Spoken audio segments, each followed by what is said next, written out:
OK, si vous voulez ouvrir avec moi dans vos Bibles, là, nous allons lire dans Marc. On est dans Marc, mais en fait, ça ne fait pas partie de la série de messages que je suis en train de faire avec vous à travers l'Évangile de Marc. En fait, le passage qu'on va toucher ce matin, on va y revenir plus tard, beaucoup plus tard, parce que c'est un chapitre extrêmement important dans l'Évangile de Marc. Mais tournez avec moi dans Marc, 10e chapitre. Marc, 10e chapitre. Et nous allons lire là, quelques versets à partir du verset 6. Marc, 10e chapitre, et le verset 6. Et là, nous lisons, mais au commencement de la création, Dieu fit l'homme et la femme. C'est pourquoi l'homme quittera son père et sa mère et s'attachera à sa femme. Et les deux deviendront une seule chair. Ainsi, ils ne sont plus deux, mais ils sont une seule chair. Que l'homme donc ne sépare pas ce que Dieu a joint. Alors, prions pour que le Seigneur puisse parler à nos cœurs. Notre Père Céleste, encore une fois, en venant ici devant ta parole, c'est parce que nous désirons que tu puisses parler à nos cœurs. Et nous te remercions pour ta parole, qui est la vérité, qui nous guide dans toute la vérité. Et je prie qu'en ce moment, que tu puisses surtout disposer nos cœurs. Nous voulons comprendre ta parole et nous voulons marcher selon ta parole et nous voulons être remplis de ta parole pour que ta parole puisse vraiment, continuellement, chaque jour, à chaque heure, à chaque minute, changer nos vies.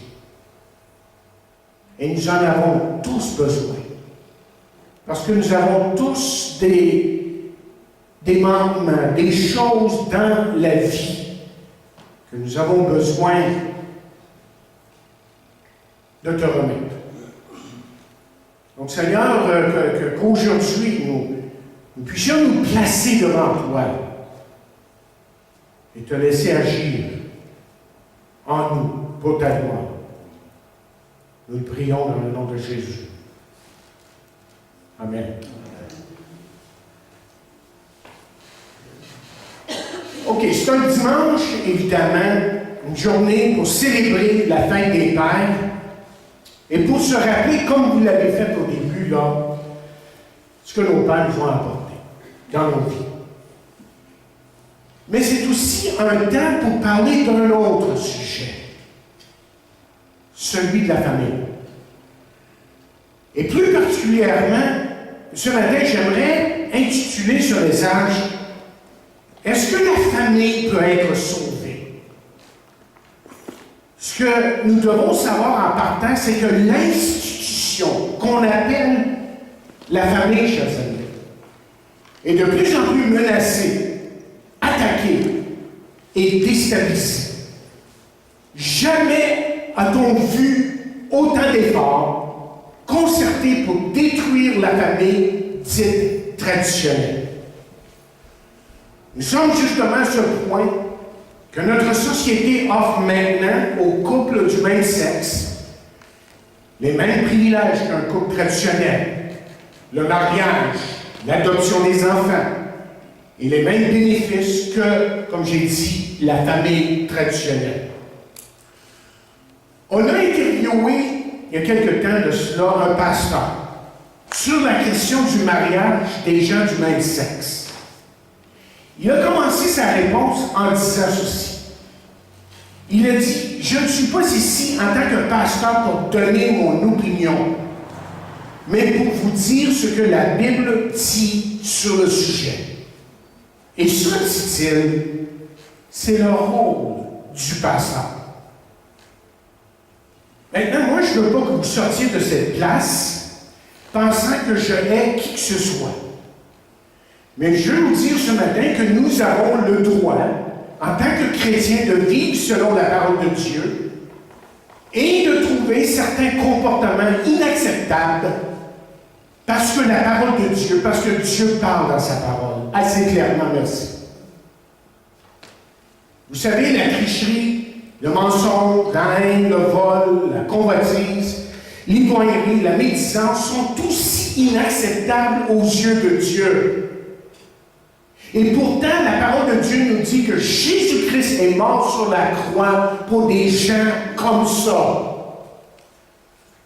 Et c'est pour ça que la Bible nous interpelle dans ce sens lorsqu'elle dit « Mais Dieu prouve son amour envers nous, en ce que lorsque nous étions encore des pécheurs, Christ est mort pour nous. »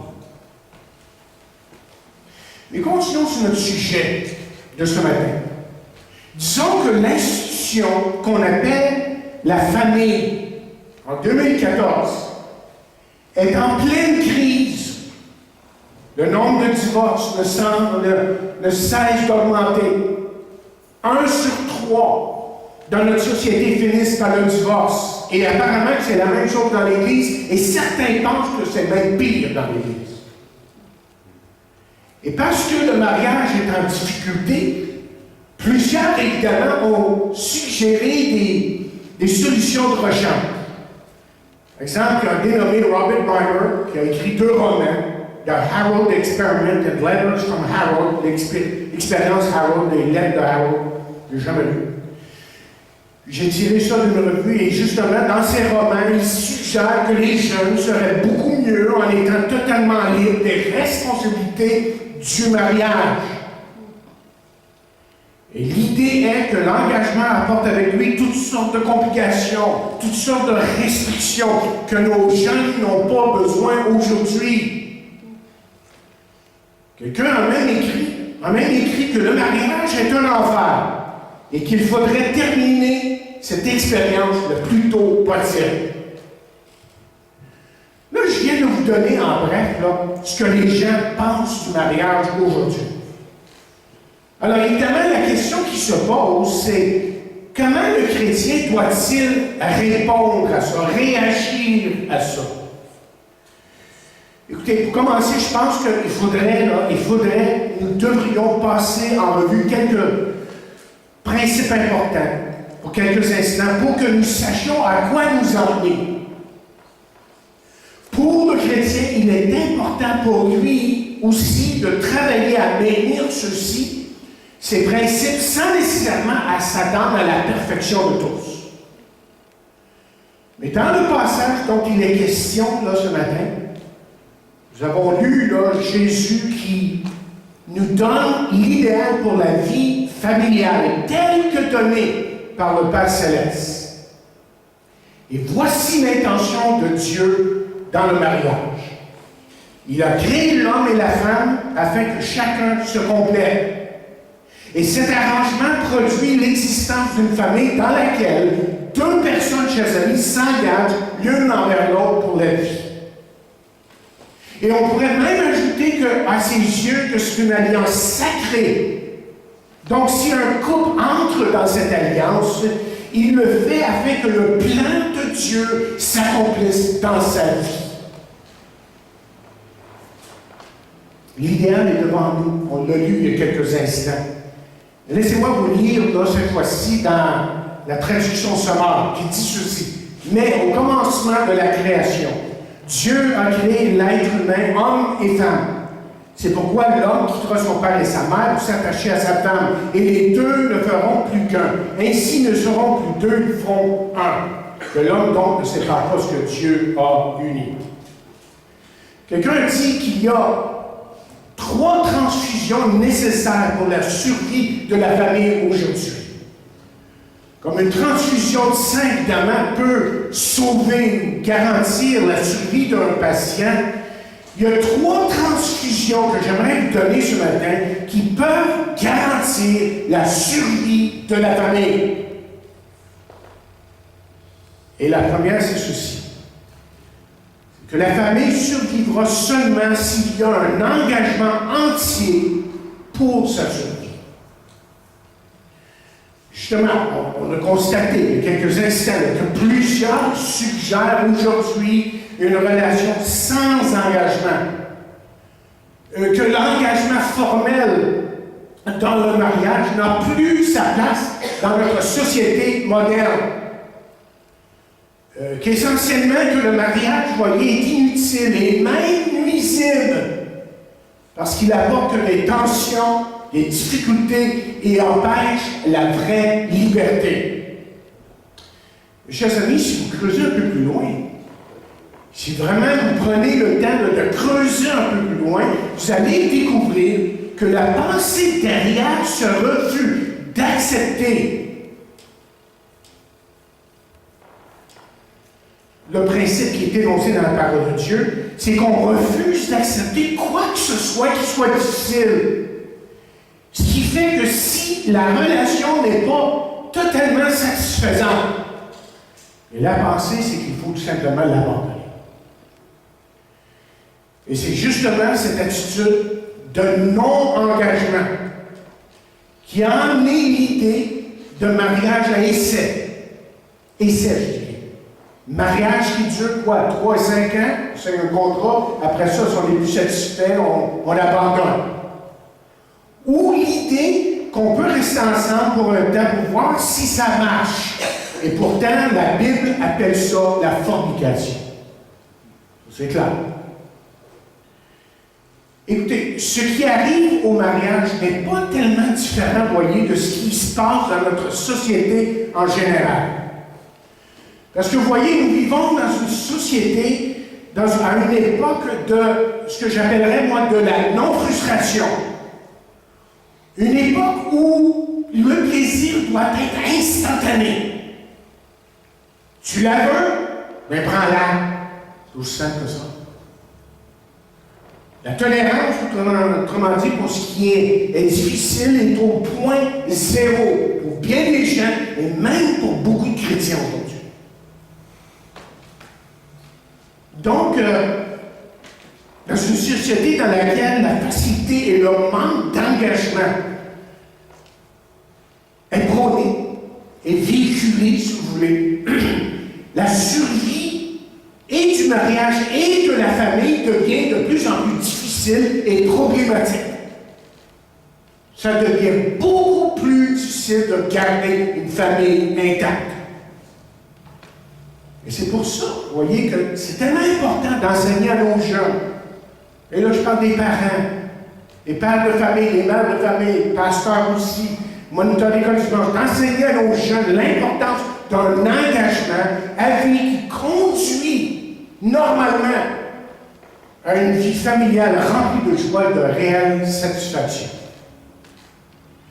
Parce que vous voyez, si on comprend bien les choses de Dieu et ce que la parole de Dieu nous véhicule en ce qui a trait à la famille et au mariage, on comprend que la vie familiale peut être une expérience positive et enrichissante lorsque vécue sous la direction de Jésus-Christ. Dans le passage qu'on a lu, bien Jésus fait juste réitérer en fait les paroles de son Père. Et paroles, si on prend le temps de l'étudier, paroles qui, à travers les siècles, se sont avérées judicieuses et qui ont littéralement évité la mort de l'institution familiale.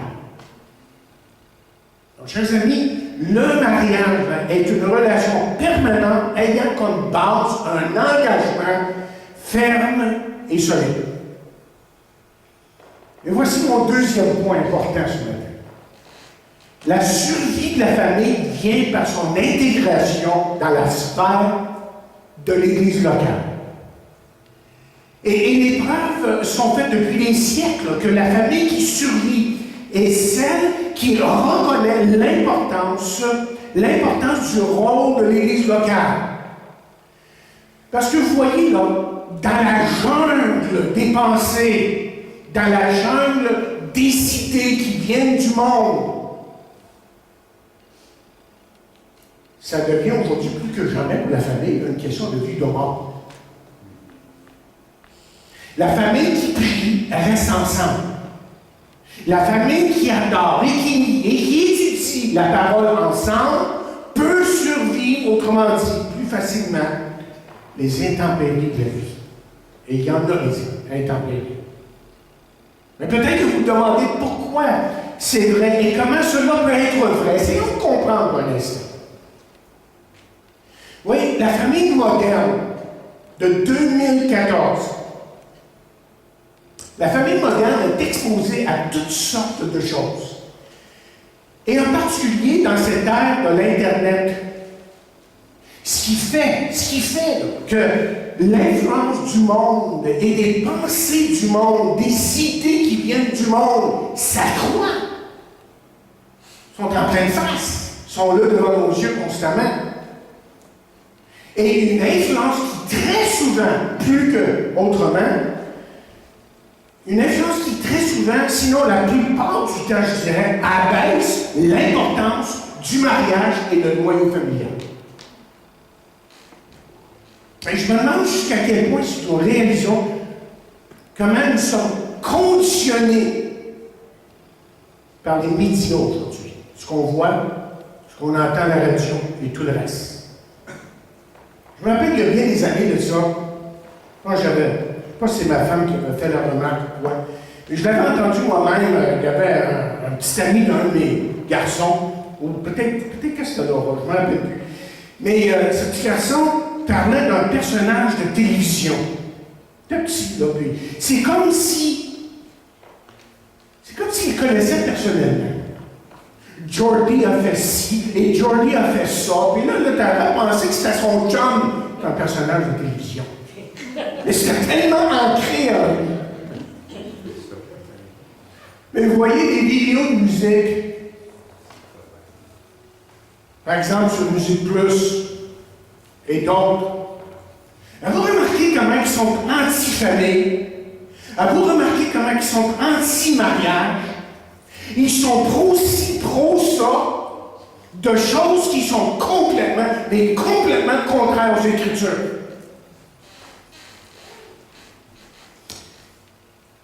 Autrement dit, ce que j'essaie de dire ce matin, c'est que notre vie familiale et nos valeurs morales sont constamment mises à l'épreuve, mises en question.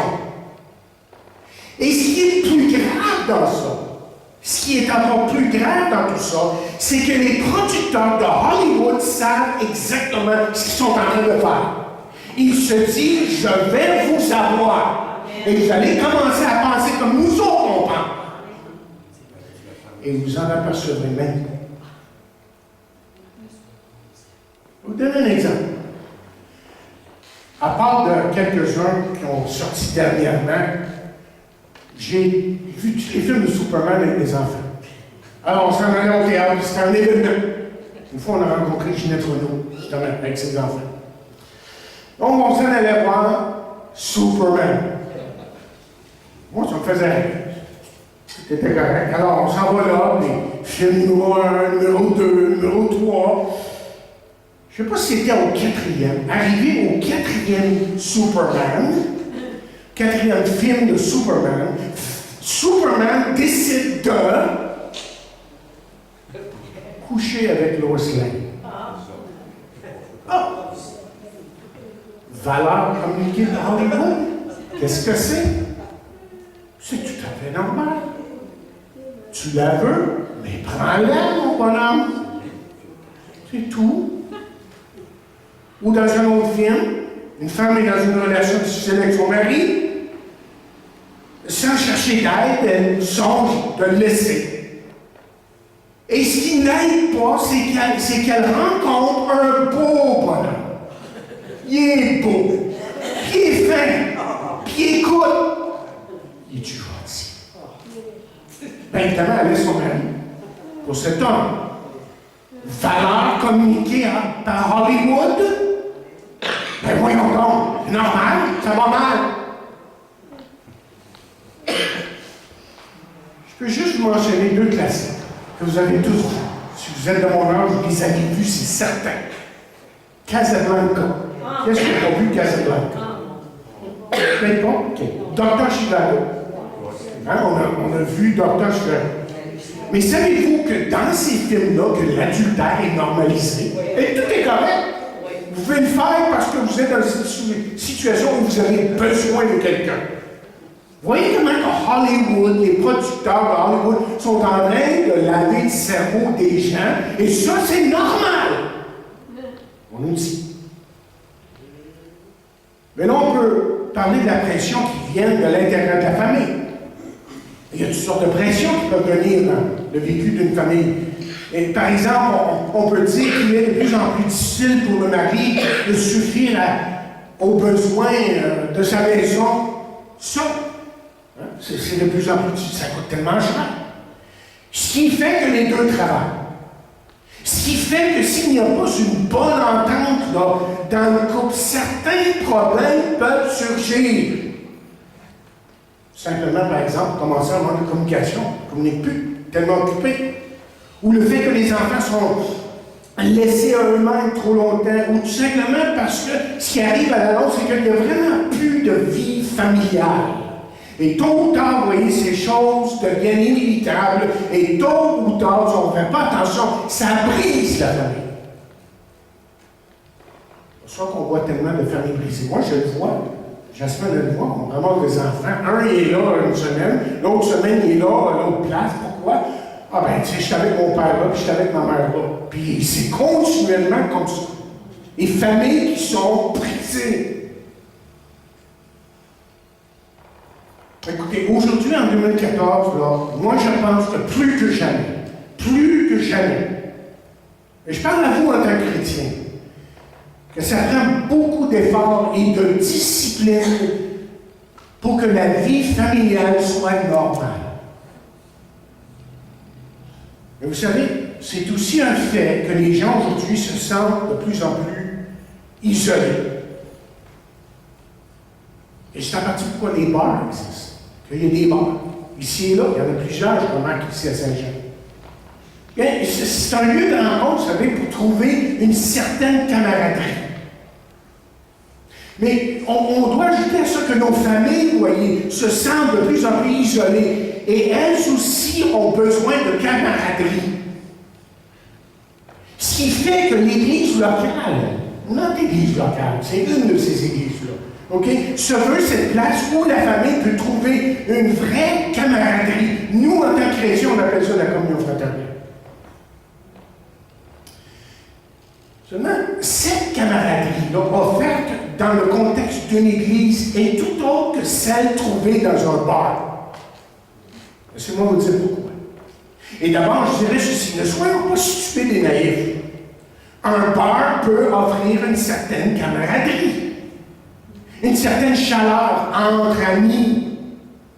Mais seulement, il y a une grosse différence entre celle qui est offerte dans l'église et celle qui est offerte dans un bar. Le bar, lui, offre la plupart du temps une camaraderie qui est plutôt superficielle. La liberté de parole, ça vient lorsqu'on a pris un verre ou deux de plus. Alors on parle un peu plus facilement. Et la convoitise est la norme.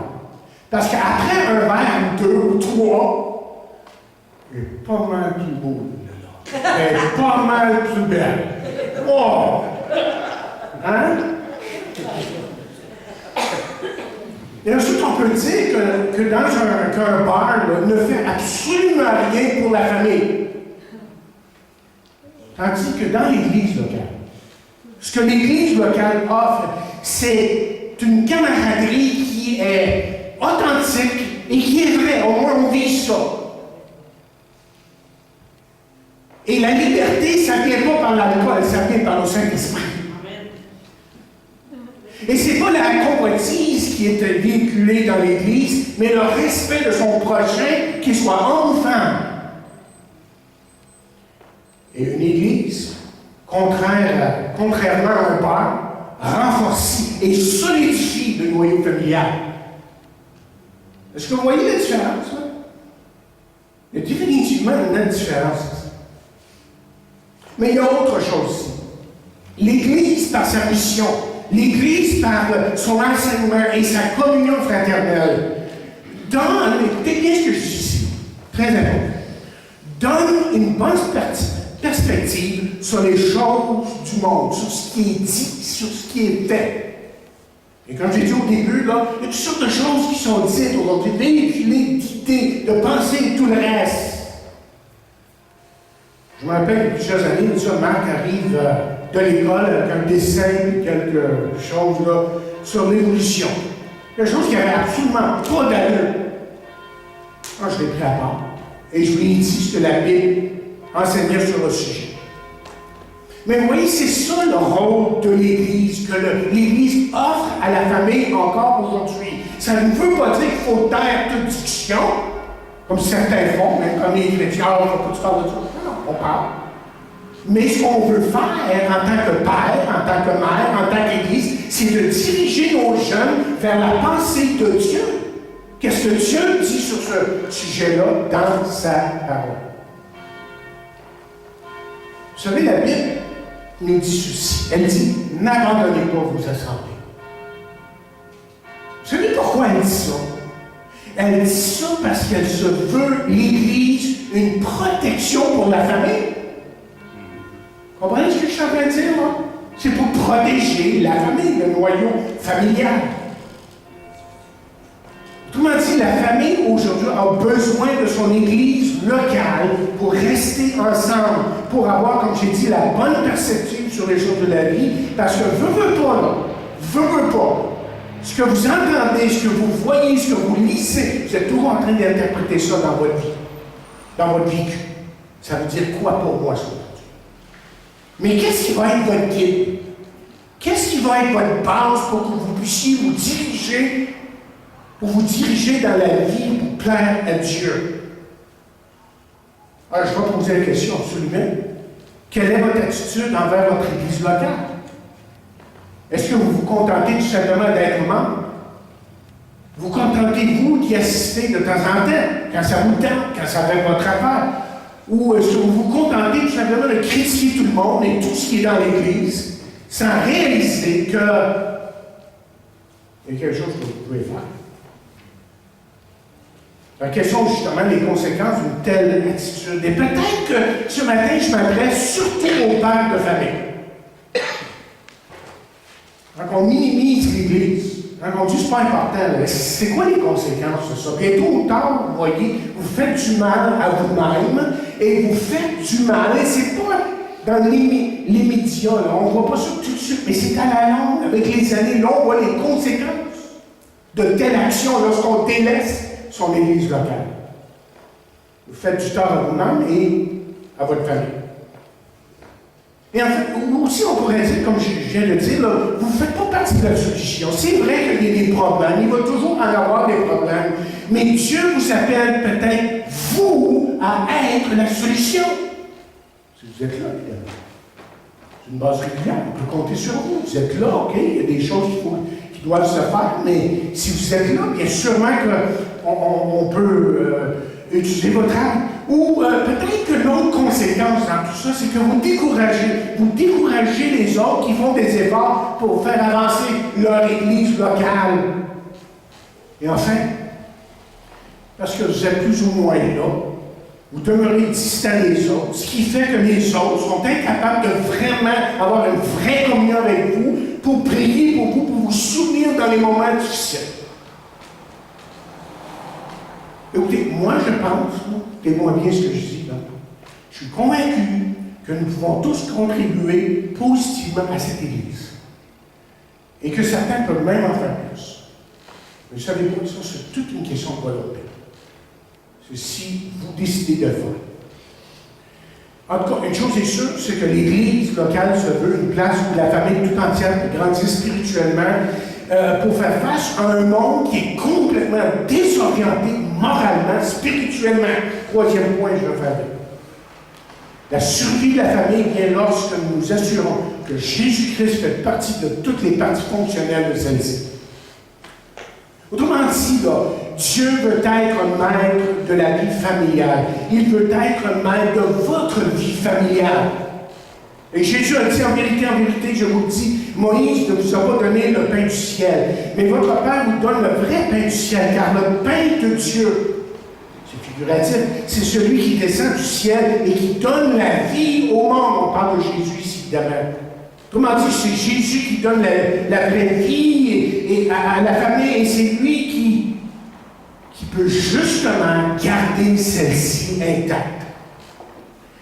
Écoutez, les sociologues cherchent un nouvel arrangement pour remplacer ce qu'on appelle la vie familiale, la vie familiale traditionnelle.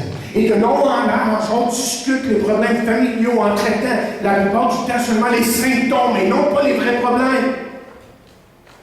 Mais écoutez, ce dont ce monde a besoin aujourd'hui, ce n'est pas un nouvel arrangement. Vous savez ce que le monde a besoin? C'est d'une nouvelle personne. Les gens sont transformés, changés à cause de l'œuvre de Dieu dans leur vie. Et c'est pour ça que l'apôtre Paul dira que celui qui est en Christ ou uni à Christ est une nouvelle créature. Les choses anciennes sont passées et voici, toutes choses sont devenues nouvelles. La présence de Jésus-Christ est absolument nécessaire dans un foyer qui veut survivre en 2014. Et pourquoi? Je vais vous dire. Parce que quand on a cette présence et qu'elle est réelle dans nos vies, on apprend à pardonner. On est capable de pardonner. Et il y aura des moments. Je parle à ceux qui vont se marier bientôt. Il y aura des moments où il faudra vraiment pardonner. Point à la ligne. Mais évidemment, on a besoin de la présence de Christ parce qu'on a besoin d'apprendre à partager, à vraiment aimer. Et l'amour de soi, l'amour, chers amis, c'est le don de soi. C'est d'avoir une pleine confiance l'un dans l'autre pour que tout soit édifié. Peut-être que je devrais utiliser le mot valoriser, parce qu'on a tendance tellement aujourd'hui de dévaloriser les gens. Et dans le milieu familial, ça devrait être une place où les gens sont vraiment encouragés, valorisés. Et ça se fait le mieux dans le contexte de la famille, familiale. Vous vous souvenez ce que Jésus a raconté une fois dans Matthieu 7, où il parle de mauvaise fondation. Je devrais vous lire. C'est pourquoi dit-il, celui qui écoute ce que je dis et qui l'applique ressemble à un homme sensé qui bâtit sa maison sur le roc. Il a plu, averse, les fleuves ont débordé, les vents ont soufflé avec violence, se sont déchaînés contre cette maison et elle ne s'est point effondrée, car ses fondations reposaient sur le roc. Et celui qui écoute mes paroles sans faire ce que je dis ressemble à un homme assez fou pour construire sa maison sur le sable. Il a plu à verse, les fleuves ont débordé, les vents ont soufflé avec violence. Ils se sont déchaînés contre cette maison et elle s'est effondrée, et sa mine a été complète.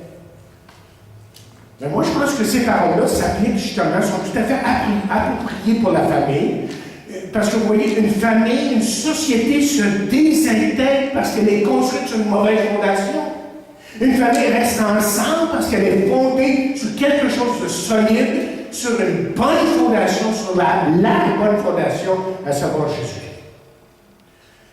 Alors la question est celle-ci. Est-ce que Jésus-Christ est maître de votre foyer ce matin?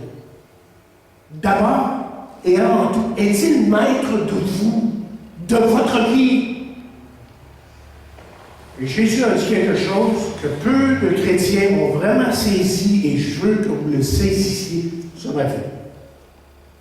Si quelqu'un veut venir après moi, qui renonce à lui-même, qui se charge de sa croix et qu'il me suit.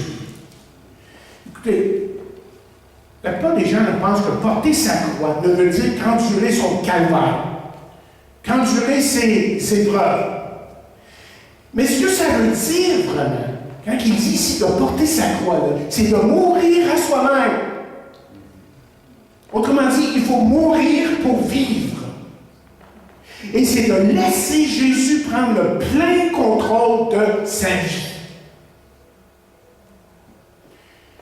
Et qu'est-ce que Jésus vous offre qui est si merveilleux? Moi, je ne sais pas si tu vas aller vouloir ça. La paix intérieure, la joie, le pardon, la vie éternelle, la vie à son maximum. Et ça, c'est vrai, vous voyez, pour l'individu. C'est vrai, lorsque Christ devient maître de votre vie, il y a une révolution qui se passe dans votre vie. Il y a une transformation qu'on ne peut même pas expliquer, mais ça se produit. Et ça peut même se produire dans la vie familiale, aujourd'hui en 2014. Est-ce que la famille peut être sauvée? J'en ai aucun doute si on place sa confiance en Jésus-Christ. Prions. Seigneur, tu as entendu ces paroles ce matin. Nous les avons entendues surtout. Et je prie que nous saisissions l'opportunité pour que tu sois justement celui qui dirige nos vies. Et que nous puissions saisir la pensée que tu veux notre bonheur, nous donner la joie, même à travers les intempéries de la vie, et que tu es prêt à nous accompagner, et graduellement, Seigneur, te faire connaître, te révéler à nos cœurs pour que nous puissions vraiment, mais vraiment, connaître la vie à son maximum. Pour aujourd'hui et pour toute l'éternité. Et je prie pour celui qui peut-être ce matin a besoin de prendre position pour toi. Et qu'aujourd'hui, il ouvre son cœur librement, de tout son cœur, pour que tu fasses de lui une nouvelle femme, un nouvel homme. Prions ces choses dans le nom de Jésus. Amen. Amen.